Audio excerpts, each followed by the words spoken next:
അസ്സലാമു അലൈക്കും വറഹ്മത്തുള്ളാഹി വബറകാതുഹു. ഉംറയെ സംബന്ധിച്ച് ഇന്നലെ വീഡിയോ ചെയ്തിരുന്നു. ഇൻഷാ അല്ലാഹ് ആവശ്യമുള്ളവർ സബ്സ്ക്രൈബ് ചെയ്ത് വീഡിയോ കാണുക. അള്ളാഹു തൗഫീഖ് നൽകട്ടെ. ഇന്ന് ചെറിയ നിലക്ക് ഉംറയുടെ രൂപം വിശദീകരിക്കുകയാണ്. അതായത് നിശ്ചിത സ്ഥലത്ത് വെച്ച് ഇഹ്റാം ചെയ്യുക.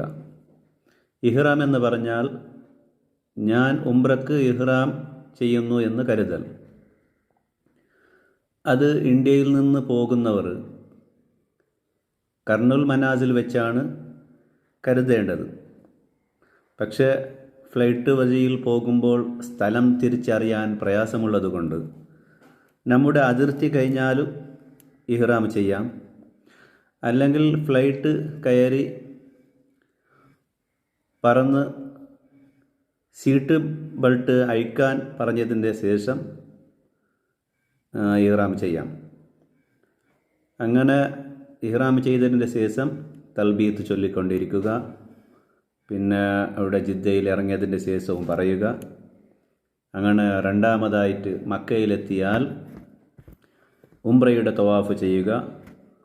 മൂന്നാമത് സഫ മറുവിൻ്റെ ഇടയിൽ സഅയ് ചെയ്യുക. നാലാമത് മുടി കളയുക. ഇവിടെ ഉംറ അവസാനിച്ചു. പിന്നെ അങ്ങനെ ഉംറയുടെ വേഷം മാറ്റുക. പിന്നെ മക്കയിൽ ഉംറ ചെയ്യാൻ ഉദ്ദേശിക്കുന്നുണ്ടെങ്കിൽ എത്രയും എളുപ്പത്തിൽ ഉംറ ചെയ്യാം. മീക്കാത്തിൽ പോയി ഇഹ്റാം ചെയ്യാം, ഉംറയുടെ തവാഫ് ചെയ്യാം, സഫാ മറുവിൻ്റെ ഇടയിൽ വെച്ച് സഅയ് ചെയ്യാം, മുടി കളയാം. ഇങ്ങനെ എത്രയും ഉംറയും ചെയ്യാം. അള്ളാഹു നമുക്ക് തൗഫീഖ് നൽകട്ടെ. അസ്സലാമു അലൈക്കും.